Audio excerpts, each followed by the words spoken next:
국민 여러분 안녕하십니까?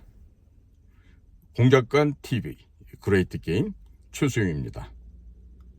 오늘은 우리 서울올림픽이 1988년도에 개최돼서 동서양진에서 세계 축제가 되었던 그때 시점으로 잠깐 돌아가서 그보다 1년 앞선 87년도에 아시아의 모 국가에서 벌어졌던 아주 기가 막힌 해프닝이랄까요? 정확히 말씀 올리면 일가족이 월북을 하려고 계획하고 이동하는 도중에 우리 현장에 있던 우리 당시 중앙정보부 공작관의 그 능수능란한 그 현장 대처로 말미암아서 이 문제를 해결했는데 이 이야기를 좀 전해드릴까 합니다. 때는 그 1987년도 말이었어요. 동남아의 모 국가의 수도인 이곳은요, 아주 그냥 많은 사람들이 모여 사는 특이한 곳인데, 특히 이곳은 대단히 그 더운 날씨로 인해서 낮에는 좀 그렇게 햇빛 때문에 활동량이 적더라도 저녁이 되면 호텔이나 유명 그 음식점에서는 아주 날마다 불야성을 이루는 그런 아주 그 재미나고 활기 넘치는 곳이었어요. 그래서 거기 그 호텔에서는요, 또 우리 대한민국 건설사에서 당시에 그 야심작으로 건설한 그 5성급 호텔이 여러 개가 있었고, 그 중에 한 곳에서는 월말이면은 그 각국의 대사관에서 파견 나온 직원들이 뭐 상무관이다, 뭐 무슨 아타쉐다, 뭐 교육관이다, 외신관이다 이렇게 돼 있지만 실상은 원래는 각국의 정보기관에서 파견된 요원들이 모여서 파티를 하곤 했었습니다. 자, 거기서는요, 이 원래 모임을 할 때마다 이제 돌아가면서 국가별로 이제 그 파티를 개최하게 되는데, 초청하는 주최국, 그 나라의 음식이나 그 나라의 특산으로 그 나라의 모든 음식을 이제 대접을 하고 각국의 인사들이 서로 이렇게 교제를 하는 그런 자리였는데, 거기서 우리의 그 당시 그곳에 있던 우리 그 공작관한테 평상시에 가깝게 지내고 있던 독일의 한 친구가 이야기를 해주는 거였어요. 야, 그 얼마 전에 보니까 니네 나라 사람 같은데 무슨 뭐 독일 베를린에 갔다고 하더라. 그래서 이제 그 베를린은 당시에 동서로 이렇게 나뉘어져 있던 그 시절이었습니다. 그러니까 독일의 브란덴부르크 장벽이 무너지기 전이니까, 그러니까 야, 너희들도 요즘에 베를린에 관광 가냐? 이런 말을 딱 들었을 때, 우리 공작관이 들었을 때는 이거 무슨 소리지? 오히려 되물은 거죠. 무슨 소리야? 거기 우리 한국 사람들 안 가고 또 가지도 않지, 못하지. 그렇게 이제 대답하니까 그래. 근데 얼마 전에 그 베를린 가려고 하는 한국 사람이라고 하면서 여기에서 이제 직항이 있느냐고 그렇게 문의하는 전화가 있었다. 그래서 그 소리를 듣는 순간에 뭔가가 있었다는 걸 이제 감을 잡습니다. 그래서 야, 근데 무슨 일로 간다고 하대. 그리고 그 사람들 뭐 하는 사람이래? 그랬더니 글쎄, 내가 뭐 전에는 들었는데 무슨 뭐 언론사 사람이라나 어디 출판사 사람이라나 정확히 내가 기억을 못 하겠어. 근데 그 사람들이 아마 우리 서독 대사관을 동독 대사관인 줄 아마 착각했던 것 같아. 이렇게 이제 대답을 한 거예요. 그래서 여긴 뭔가가 있다. 이게 소위 말하는 본능이라는 겁니다. 우리 그 비밀 요원들이 갖고 있는 이 본능은요, 남들은 그냥 스쳐 지나가는 말 한마디에도 거기에서 뭔가를 단서를 찾아내고 뭔가를 의심하고, 그러니까 의심이라는 건 딴 게 아니라 의문을 갖는다는 얘기예요. 그렇게 하면서 거기 혹시라도 어떤 일이 발생할 수도 있겠다. 그런 그 가능성을 항상 염두에 두고 이제 대화를 하게 되는 거죠. 자, 그래서 그 얘기를 듣고 난 다음에 우리 공작가는 그 주재국의 그 소위 외사 방첩을 하고 있는 그쪽에 이제 대장님한테 전화를 하게 됩니다. 이제 그 사람은 이제 술도 좀 할 줄도 알고, 그래서 꼭 한국 식당에서 만나자고 했대요. 그래서 이제 한국 식당에서 만나가지고, 그래서 이제 우리 공작관이 물은 거죠.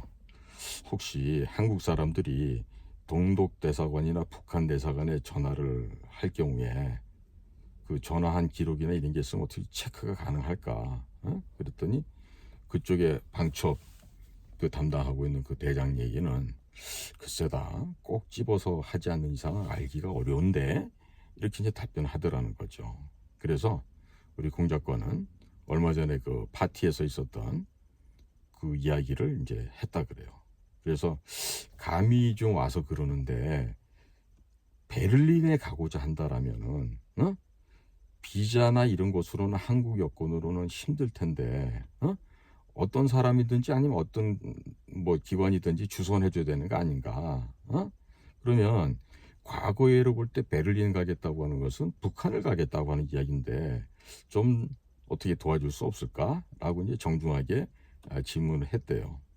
사실 어느 나라든지 자기네 영토 안에 들어와 있는 외국 공간에 대해서는 100% 감춰하는 것이 그 예의입니다. 예의. 예, 그러니까 예의라고 얘기하지만 100% 감춰한다고 보면 되는 거죠. 그러나 알면서도 이럴 경우에는 이제 부탁을 하더라도 형식을 이제 갖춰야 되는 거겠죠. 예? 그래서 자, 그러니까 이제 그쪽에 그 방첩 보안 담당하고 있던 그 대장님도 그래, 그러면 뭐 북한 대사관은 외부에서 오는 전화가 별로 없으니까 체크하는 게 좀 쉬울 것 같다. 근데 동독 대사관 쪽은 통화량이 좀 많은 편이라서 가능할지 모르겠다. 쉽지 않을 것 같다. 뭐 이렇게 좀 흐릿한 답변하고 이제 떠나갔다 그럽니다. 그래서 우리 공작관은 이럴 때는요, 선택과 집중을 해야 됩니다. 야, 그러면 동독 대사관에는 통화량이 많으면 그냥 그건 두고 그냥 북한 대사관에 오는 것만 좀 한번 알아봐 줘. 이렇게 해서 이제 부탁을 하고 이제 기다리게 됐죠. 자, 그러다 보니까요, 당시에는요, 그 현지에 북한에서도 정보통신 관련해가지고 무슨 세미나다 국제기구회의다 해서 그 교육하러 북한 요원들이 이제 와서 한 달씩 교육을 받고 가는 그런 사례들도 있고, 그런 동향은요, 우리가 기본적으로 다 파악을 하게 됩니다. 자, 그렇게 해서 한 일주일 지났을 때 그 보안 방첩대장이 이제 연락이 왔어요. 직접 온 게 아니라 그 부하를 시켜가지고 연락관이 편지를 하면서 이제 봉투를 주고 갔어요. 봉투를 받아보니까 그 안에 뭐가 있었던 거죠. 그래서 우리 공작관은 그 보내준 것을 가지고 또 거기 이제 동봉한 서신에는 그것을 우리 자국어로 번역을 해서 좀 다시 보내달라, 내용이 뭔지 알고 싶다 하는 요청이 있었기 때문에 그 안에 있는 내용을 확인하고서 그게 무슨 내용인지 또 일목요연하게 정리해서 다시 또 그쪽에다 이제 전달을 해줬고요. 자, 근데 보면요, 거기서 이 북한 대사관에 걸려온 한국인 말투의 목소리가 있었어요. 거기서 이렇게 얘기했다 그래요. 접니다. 다음 주에 올라가는데요, 내일 거기서 만나죠. 5시에. 자, 이 보니까 무엇인가가 이미 접촉이 있었고 상당 부분 진전이 되어가고 있다는 것을 직감하게 됩니다. 자, 그러면 여기서 자, 다음 주에 올라갑니다. 이건 아마 국가 간의 국경선을 넘나드는 일이겠죠. 귀향 혹은 귀국한다는 일이 될 거고요. 근데 거기서 만나자 그랬는데 거기는 어딘지가 이제 알 수가 없었던 거예요. 그래서 있는 그대로만 확인해가지고 그쪽에 방첩보안대장한테 이런 내용이었다고 그 연락관한테 보내주고요. 그랬더니 그 대장님이 그날 밤에 전화가 왔더래요. 한국인이 틀림없을 것 같냐? 그래서 그래, 확신한다 라고 이제 대답을 하고 이제 다음 날 아침에 시내 모처에서 또 만나기로 했어요. 그래서 저희 그 공작관들이 해외에서 그런 공작 활동을 비밀스럽게 할 때는요, 꼭 오픈되고 또 그 큰 규모의 5성급들이나 4성급 호텔을 주로 이용하게 됩니다. 또 기왕이면 사람도 들락거리는 뭐 카페도 좋고 뭐 뷔페 식당도 좋고 그렇게 하죠. 자, 그래서 거기서 이제 그 다음날 만났더니 그 주재국의 보안 방첩대장이 야, 친구야, 만일 말이야 한국 사람이 우리나라에서 공산국가로 망명하게 되면 참 우리도 입장이 곤란해지는데 이러면서 이제 말끝을 흐리더라는 거죠. 그래서 뭐 때문에 그러는데 그랬더니 야, 이 지구상에 그 남북한이 동시에 대사관 설치된 곳이 많지도 않지 않느냐. 어? 우리가 그런 일이 발생하면 참 처신하기가 쉽지 않아진다. 곤란하다. 이런 말 하길래 우리 공 작가는 얼른 그래 나도 너의 입장을 잘 이해한다. 그러나 아직 너나 나나 우리 조직 내부에는 알리지 말자. 그러나 내용 있는 부분에 대해서는 꼭 부탁을 한다. 자, 이렇게 해서 앞으로도 계속해서 협조해 줄 것을 간청을 해놓고 왔어요. 자, 그리고 공 작가는 사무실에 오자마자 본부에다가 이 전문 내용을 타전을 합니다. 간단하지만 이 지나간 며칠 동안에 벌어졌던 상황과 대처 방안에 대해서 쭉 설명을 하고 아직 확실하지는 않지만 계속해서 관련된 첩보 동향을 입수하고 주재국 그 기관과는 연락을 긴밀하게 유지할 것이다 라고 이렇게 짧게 보고를 했다 그래요. 그랬더니 이틀 후에 본부에서 답신이 내려왔는데 우리 공 작가는 읽고 나서도 눈을 의심했다 그럽니다. 왜 의심했냐면요. 본부에서 온 얘기가 다음과 같았다 그래요.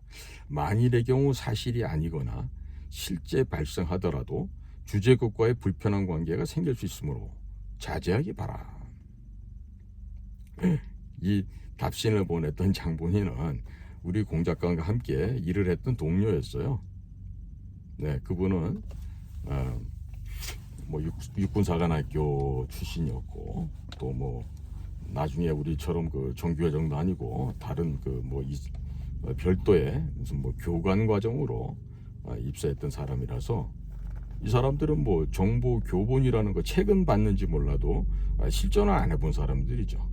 더더군다나 당시는 군인들이 출제하던 시절이라 그냥 앞에 걸리는 굿돌이 없죠. 그냥 계속해서 승진하고 이러는 관계였는데 그러다 보니까 별다른 경험도 없이 국장 자리에 앉아 있었던 거죠. 이게 보면은요, 그 전문 내론 지상을 보면 야, 이게 뭐가 잘못되면은 내가 다칠 수 있는데, 그러니까 일을 해보지도 않고 질에 겁먹고 책임질 일은 요만큼도 안 만들고 그냥 없애버리는 거죠. 이게 바로 우리의 그 전통적인 그 국장, 차장, 원장까지 있었던 사람들의 행실이 다 이랬다고요. 자, 그래서 우리 공 작가는요, 일단은 독자적으로 활동하고 업무를 하면서 본사에다가는 상황에 대해서 이제 더 이상 보고하지 않고 확실하게 증거 수집할 때까지 이제 기다리기로 했다는 거죠. 그래서 지금 당시에 이제 공 작가는요, 지금 본 것도 없어요. 들은 걸로만 통해서 누군가가 베를린, 즉 동독으로 몸을 피해 가려고 하는구나, 이런 것을 감을 잡고 이것을 찾아봤던 거죠. 그래서 뭐 다 그냥 뭐 그 지역에 있던 뭐 호텔에 그 숙박부도 들춰보기도 하고 별의별 짓을 다 했지만 찾지를 못했어요. 그런데 거기서 그치면 우리 정보요원, 우리 공 작가는 아니죠. 그래서 자, 한국 사람들의 명단을 이제 하나둘씩 찾아보다가 또 다른 경로로 찾아보고 그랬는데 별다른 뾰족한 방법이 없었거든요.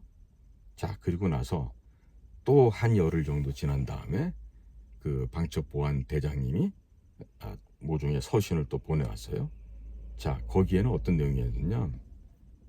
우리 모두 3명이다. 이름은 누구누구 누구누구 누구누구, 이렇게 해서 숫자 3명과 이름이 이제 확인이 된 거죠. 그리고 반대쪽에 북한 관원들의 답변도 있었다. 그래서 27일 출발합니다. 이런 것까지만 이제 파악이 됐던 거예요. 자, 순간 우리 그 낚시 좋아하시는 분들은 그 월척하게 되면 그 손맛이라는 게 짜르르 하고 오죠. 그처럼 우리 공 작가도 가슴이 진정이 안 됐었던 것 같아요. 그리고 그래, 바로 이거야. 그래서 이게 맞는 말이야 라고 확신을 하고 바로 당일 27일 날 이 유럽 가는 여러 가지 항공편을 조사를 시키고 또 항공권 알아보려고 하니까 그때나 지금이나 탑승객 명단을 잘 안 알려줍니다. 그러면 그걸 어떻게 찾아내야 될까요? 그 많은 사람, 그 많은 여러 비행사, 항편이 있는데 그 공항에 나가 보신 분들 아시겠지만 그 뭐 가는 데마다 코리도가 다르고 또 게이트가 다르고 예? 거기에 뭐 어느 나라 비행기에 누가 오는지 글로 갈 사람들만 가지 그걸 어떻게 무작위로 찾아내겠어요. 그래서 이제 그날 그 공작관이 근무했던 주재국에 그 보안방첩대장한테 얘기를 해서 인원들 지원을 받게 됩니다. 또 이 지원을 받기 전에 앞서서 거기에 넘버 2 우리로 말하면 차장이죠. 국가정보원 차장에 해당되는 사람하고 자주 교분을 맺고 지냈으면서 때마침 올림픽 서울 올림픽을 앞두고 있던 시점이라서 그 주재국의 고위 관직의 사모님들 이 여성들도 한국에 오고 싶어 했던 거예요. 그래서 한국어를 배우고자 해서 그 한국어 가르치는 시간이 있었다 그래요. 그래서 우리 공작가는 또 시간을 내서 일주일에 한 번씩 한국어 교습도 담당하는 그런 선생님의 역할도 했던 것이에요. 그래서 그러한 관계를 또 잘 활용을 해서 거기에 넘버 2 차장하고 얘기를 해서 이 사람한테 어려운 점을 얘기를 했다 그래요.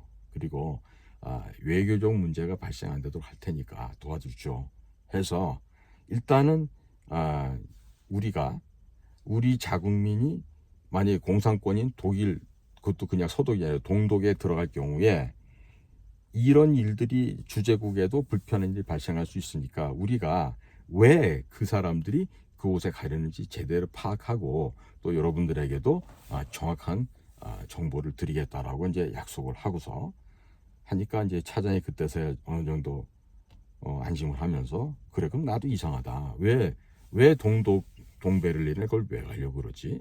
한국 사람이 그거 참 이상하네 하면서 이제 정해진 날짜에 자기 휘하의 부하들을 3명이나 추가적으로 같이 우리 공작관과 동행하게끔 해줬어요. 그래서 뭐 격려도 받았다 하더라고요. 그래서 이제 공항 가기 직전에 이제 또 이제 본사에다 이제 보고를 했겠죠. 그랬더니 또 이제 속 뒤집어지는 얘기가 또 돌아왔다 그럽니다. 내용은요, 확실하면 실행하고 만일에 아닐 경우에는 어떻게 할지 그 구체적인 대책을 보고하라 이런 답이었어요. 그러니까 이런 정도 되면요, 이게 한국의 국가정보기관인지 아니면 좀도도 동네 양아치 쓰레기 잡는 파출소인지 이 구분이 안 가게 된다고요. 현장에 있는 우리 요원들은요 매우 이 판단에 착오가 생길 수도 있는 그런 것입니다.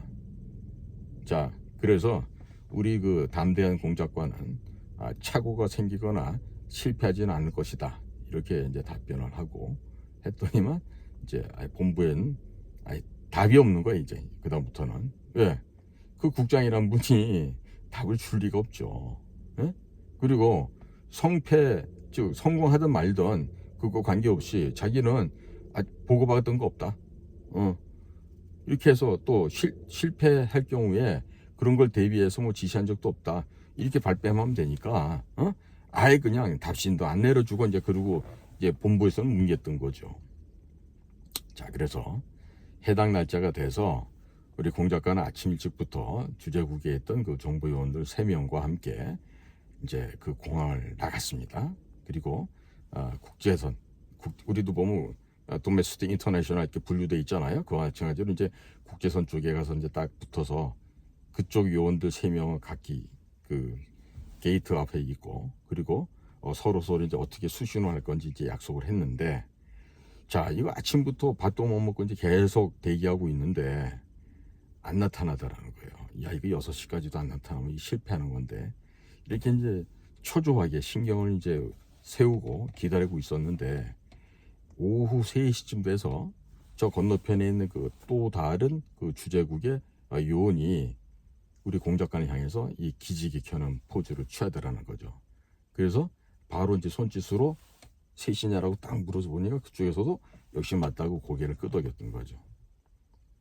그래서 모두 밖으로 데리고 나가자 하고 그 보니까 부부와 어린아이 하나였는데 아무런 의심 없이 이제 주재국 사람들이 밖에 나가자니까 그 사람들도 따라 나왔죠.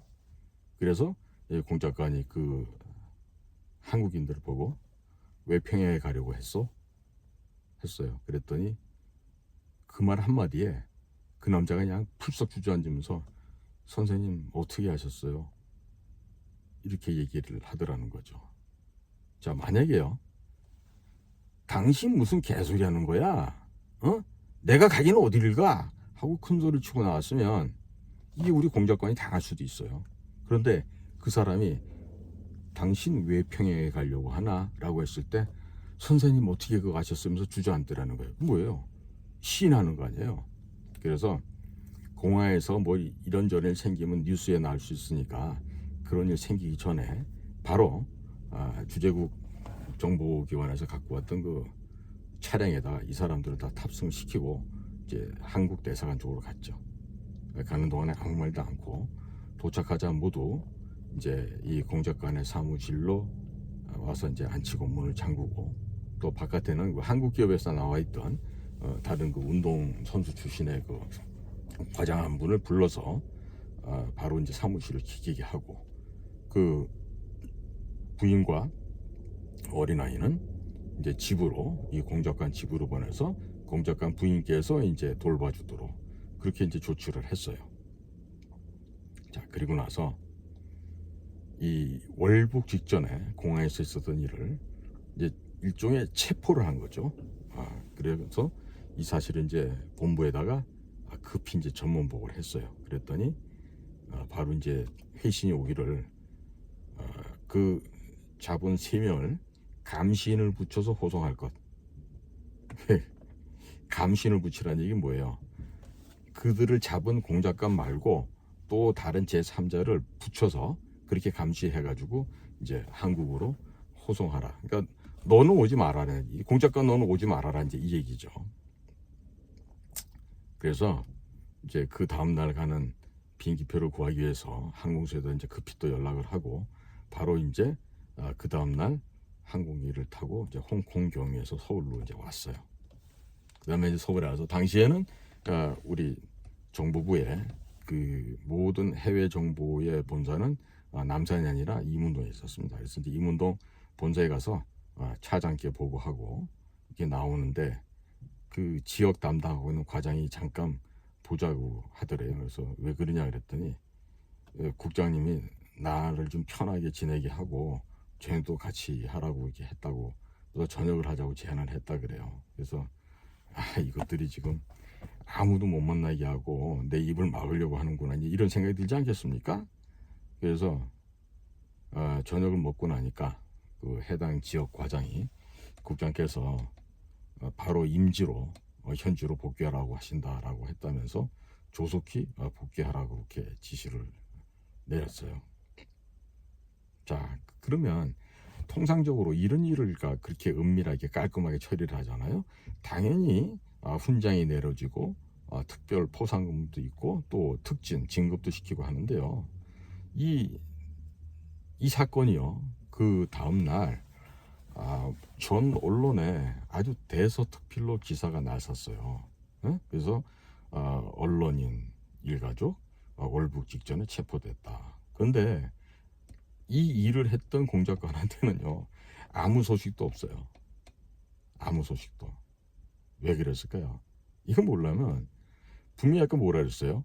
본부에서는 그 겁 많은 국장은 하지 말라고 지시를 내렸어요. 처음에 주재국하고 외교적인 문제 발생하면 곤란하다 하면서.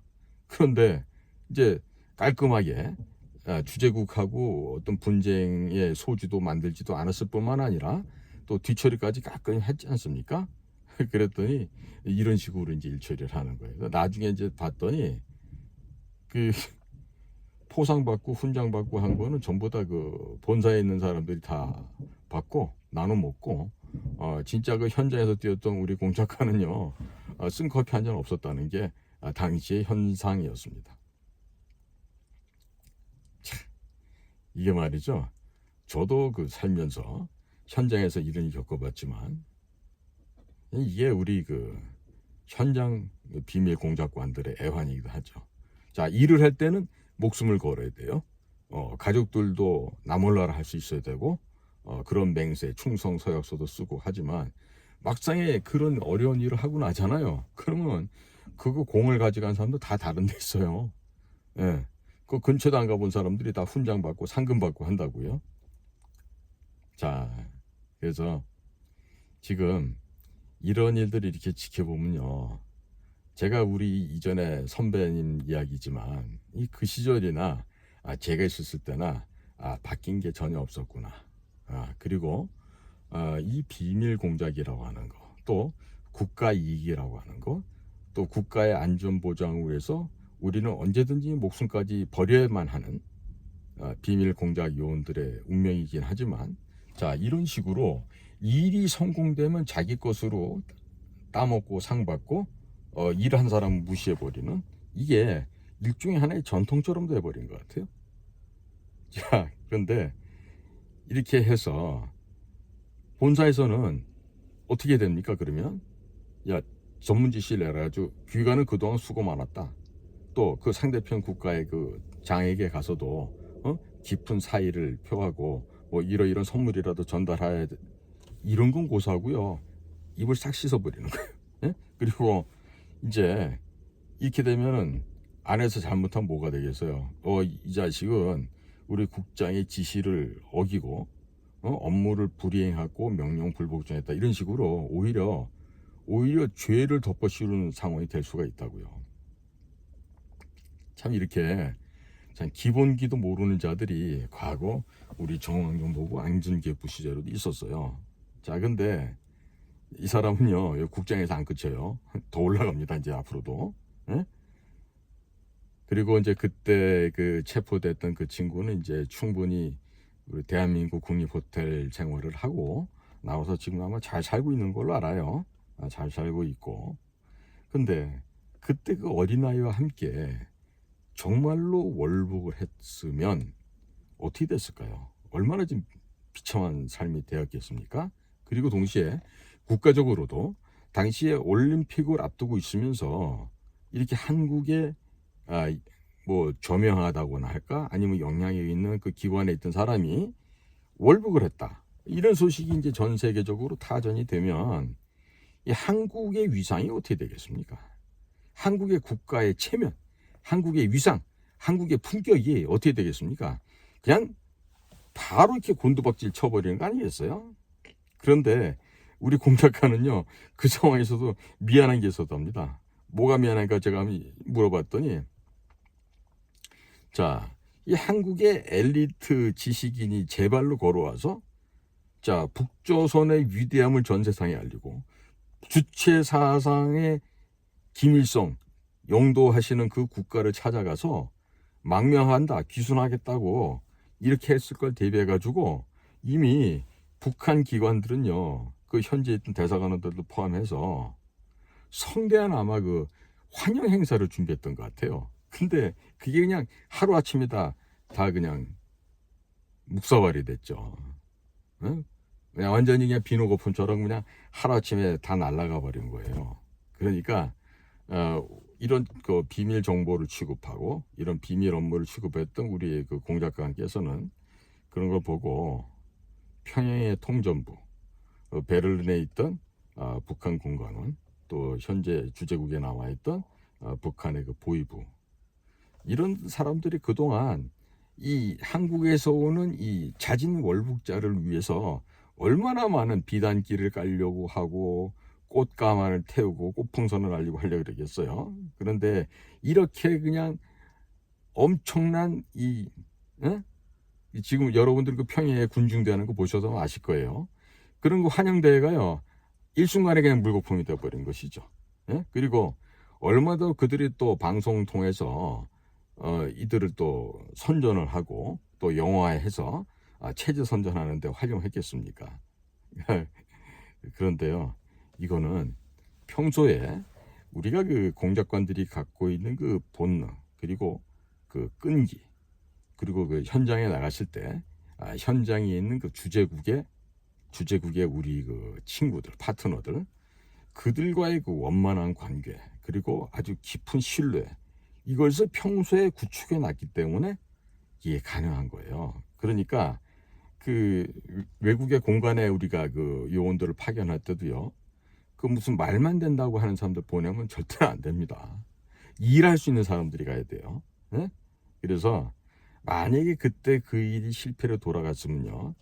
그 겁쟁이 국장님은 우리 공작관은 아마 온갖 핑계를 대서라도 죄를 엮어서 아마 국내 소환하거나 벌을 줬을 텐데 이 공작관은 그렇지가 못했죠. 너무나 그 역량이 출중하고 일을 잘했기 때문에 결국 이럴 때 본사에서 할 수 있는 건 단 한 가지예요. 이 공작관이 추진했던 이 사업 있죠. 이거를 다 어떻게 한다? 그 관련된 자료, 첩보 이런 걸요 없애버리는 거예요. 지난번에 서해안에 해양수산부 그 이대준 공무원 피격 살인된 것도 보면 서훈과 박지훈이가 합작하고 국방부의 서우까지 합작을 해가지고 관련된 첩보를 다 지우고 그러지 않습니까? 자, 이게 현실이에요. 그래서 최근에도 보면 이제 서훈이가 지금 뭐 구속된다 어쩐다 뭐 이러고 있는데요. 이게 우리 그 공작관님이 지금 이제 연배가 저보다 많으시니까 그 공작관님의 제가 정확한 나이는 아마 지금 70대 80대 이 정도 되신 선배이신데 그런 그 유능했던 우리 현장의 비밀 요원들은 빼고 역대 무슨 뭐 안전기획부장이다 뭐 국정원장이다 이런 직에 있었던 사람들 치고 단 한 명도 전문성은 없었던 것 같습니다. 그리고 애국적인 인물 아예 없었던 것 같고 그리고 또 투철한 사명감 또 국가정보기관의 그 수장으로서 목숨 걸고 내가 이 나라를 위해서 일을 하겠다 이런 생각은 없었던 것 같아요. 자, 그래서 여기에 대한 이제 한번 제 나름대로 이제 회상하면서 평가를 해보면요. 자, 공항에서 그 일가족을 체포를 했죠. 그리고 얼마 있으면 이제 88 서울올림픽 개막하는데 자 그렇게 되면 그런 기사가 전 세계적으로 퍼져나가면 이 올림픽 체면 꾸기고 거기에다가 그야말로 오물을 집어던지는 격밖에 안 되겠죠. 그 다음에 이 한국의 최고 엘리트라고 하는 이런 정도의 지식인 일가족이 월북을 했다.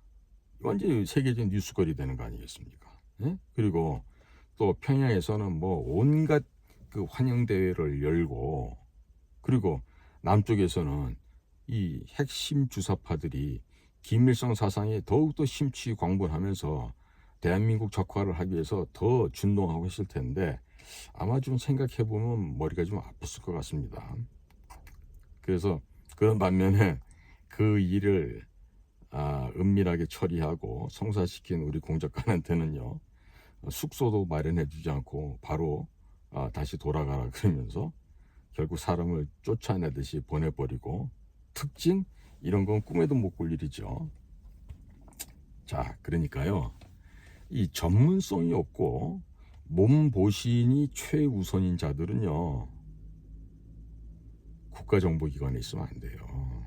그리고 그렇게나 우리가 일을 많이 하고 뭐 승승장구했다 그렇잖아요.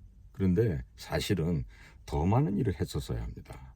더 많은 국가 단위에 더 많은 국가급 이상의 일들을 할 수도 있었지만 번번이 실패했어요. 제가 그 이명박 정권 때 스스로 제가 관두고 나왔지만요.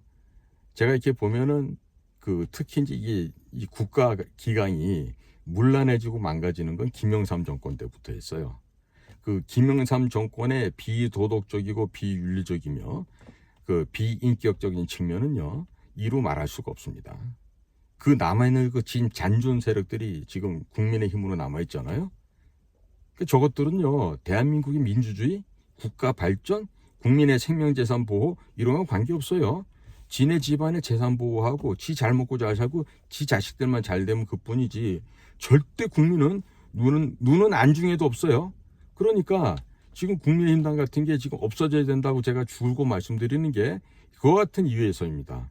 김영삼과 같이 철학과 가치관이 빈약하고 더더군다나 국가관을 전무했던 그런 자가 무슨 뭐 민주투사인 것처럼 이렇게 포장이 돼서 박정희한테 저항해서 뭐 했던 뭐 이런 거 가지고 뭐 민주투사 뭐 이렇게 해서 어디 대통령까지 갔지만 그 대통령도 정상적으로 된 거예요. 김종필, JP, 박태준, 이 소위 말해서 민자당, 그다음에 공화당 다 모여서 3당 합장해서 만들어진 게 바로 김영삼 정권 아니겠어요. 그리고 김영삼이 정당하게 받은 정치자금이면 그거 얘기하면 될 거 아니에요. 왜 뒷구녕으로 노태우 자금을 몇천억씩 받아놓고 그게 발각되고 나니까 그것을 감추고 없애기 위해 가지고 먼저 돈 받았던 김대중이 먼저 제안하면서 야 영삼아 이거 어쩌면 좋아. 우리가 먼저 성공해야 되지 않을까? 근데 둘이서 또 야합한 거죠. 사실 김대중은 액수는 김영삼보다 덜 받았지만 먼저 김대중 또한 이리저리 받은 게 수천억 원 됐었습니다. 그러니까 그들은요 자기들의 더럽고 추악한 그 민낯을 감추기 위해 가지고 5.18 광주 사태를 다시 끄집어 올렸어요. 그래가지고 광주 무슨 민주화법을 갖다 새로 만들고 뭐 국가 무슨 뭐 영웅도처럼 이렇게 대접하고 이날까지 지금 불합리한 일들을 벌어오고 있는 거 아니겠습니까? 그래서 우리는요, 제가 계속해서 이런 그 창피스럽지만 그 우리 오역의 역사를 말씀드리는 게요. 우리가 이렇게 숲 속에 들어가 앉아 있으면요, 그 숲, 산 전체를 볼 수가 없습니다. 볼 수 있는 게요, 나무 이파리밖에 없어요. 즉 그러니까 매일 보는 게 내 눈앞에 있는 내 옆에 있는 거 요런 것만 보고 이 종이컵 안에 있는 태풍도 안 되는 그런 여의도 쓰레기들의 저 난장판지를 갖다가요 언론에서 보도를 하고 관심을 가져요. 관심을 가지 말아야 돼요. 저 저급한 쓰레기들이 뭘 하든지 간에 그 왜 관심을 가져야 됩니까? 이제는요 우리가 올바른 시각, 올바른 변별력을 가지고요 다음번 총선에서는 반드시 지금 여의도에 있는 저 국회 300개를 하나도 남기지 말고 다 쓸어서 없애버려야 돼요. 그래야지 이 나라가 바로 됩니다. 그러기 위해서는요 윤석열 대통령 정권이 성공하길 바라는 사람들은요 윤석열 중심으로 정당을 빨리 만들기 바래요. 빨리 만들어서 정신머리 제대로 박힌 놈들만 데려다가 다시금 재창당을 하든지 해서 선거전에 임해야 될 거예요. 제가 우리나라 사람은 아니지만 과거에 우리 중국의 당송팔대가 중에 하나인 그 소식이라는 사람이 있어요. 그 중국 요리집 가면 그 동파육이라고 돼지고기 요리가 있는데 그 동파육, 동벌로 이 요리를 만드셨던 분이고 또 대단한 또 문필가이기도 하죠. 그 사람이 지은 시를 제가 고등학교 때 국어 시간에 보고 머릿속에 집어넣었던 게 늘 생각이 나요. 서림사라고 하는 절이 있었는데 그 서림사 그 절 벽에다가 쓴 글이에요. 그래서 제목하다 할 때 제자 써가지고 제서림사 벽 이런 시가 있는데요. 시 내용이 이런 내용이에요. 횡간성령 측성보 원근고저 각부동 부식 여산 진면목 지연신제 차산중. 자, 횡간 성령 옆으로 횡으로 보니까 령 고갯마루길이 이렇게 보이고요. 측성봉 또 다른 측면에서 보니까 봉우리가 보이는구나. 원근 고저 멀고 가깝고 높고 낮고 하는 것들이 각부동 다 서로 같지 아니한데 부식 혹은 부지 여산 진면목 그래서 여산의 진면목을 알 수가 없구나. 왜 그런가 봤더니 지연신제 차산 중이라. 단지 연고가 있었다. 무슨 연고냐? 내 몸이 이 산속에 있기 때문에 그렇구나. 깨달은 거예요. 그게 바로 그 세상에 돌아온 이치를 나이 먹고서도 깨달은 거예요. 그러니까 지금 우리는 사물을 볼 때도요. 이 나뭇이파리 그물맥을 보고서요. 야 이거 뭐야 이러고 싸울 필요 없어요. 그 허드렛 일 작은 거 덮어두시라고. 여의도 똥개들 저렇게 쓰레기 하치장에서 쥐들끼리 물고 뜯고 하는 거 그냥 내버려 두시라고. 국민들은 국민스럽게 앞으로 가시면 돼요. 네? 그러니까 본령을 제대로 파악해야 된다고요. 본령을. 네? 그러니까 우리가 아는 것만큼 보이고 아는 것만큼 들립니다. 그래서 국민들이 조금 더 지금도 박식하고 유식하지만 지금보다 조금 더 날카롭고 정확한 변별력을 가지셔야 됩니다. 그렇게 해서 앞으로 진짜 쟤들이 말하는 국민이 주인이 된다는 건요, 지네들 선거할 때 표 주는 국민, 그거를 당선시켜주는 국민, 그때 표 받기 위한 국민 필요하지, 그 다음부터는 나몰라라 하잖아요.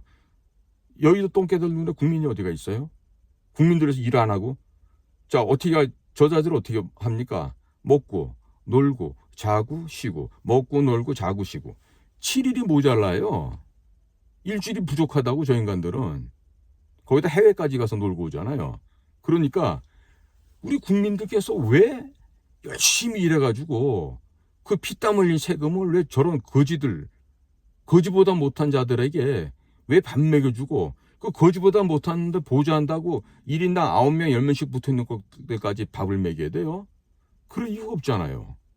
그 예산 풀어다가 다른 복지 쓰자고요. 예? 진짜 소외된 곳에다 쓰고, 우리 청소년들 위해서 쓰고, 홀로 된 독거노인들 위해서 쓰고, 예? 그것만 예산 절감해도요, 우리 경기 이런 뿐만 아니라 대한민국 전역에 있는 그 어려운 사람들요, 다 배불리 먹을 수 있다고 저는 생각합니다. 그러니까 저렇게 돈 많이 먹고 물 먹는 하마처럼 일 안 하는 자들 둘 필요가 없죠. 앞으로는요, 국회 나고 싶으면 네 돈 쓰고 나와서 일해. 이 시스템 바꿔줘야 돼요. 그리고 정당 보증 왜 줘요 그거? 니들이 알아서 캠페인해. 그래야죠. 그래야지 뭐 지네 집이 학원이라서 돈 많고 했을 때 지네 집 재산 지키는 게 아니라, 그래야지 지네 집 재산 갖고 와서 국민을 위해서 쓸 거 아니겠어요. 그러니까 더 이상 속으시면 안 돼요. 이 나라의 주인 누구다? 국민입니다. 그리고 공직자들에게 섬김에 공직자들 임금은 누구다? 국민입니다. 대통령 아닙니다. 대통령은 다시금 얘기하지만 우리 공직자들의 임명권자고, 그렇기 때문에 존경받고 우리가 존대해야 될 대상인 것이지, 우리가 섬기는 우리의 주군 임금은 절도 아닌 거예요. 그러니까 모든 공직자들도 우리의 임금은 누구다? 국민이요. 우리가 섬겨야 될 대상은 누구다? 바로 국민이다라는 거. 이거를 전부 다 각성하고 바뀌잖아요. 그럼 국민 여러분도 바뀌어질 수 있어요.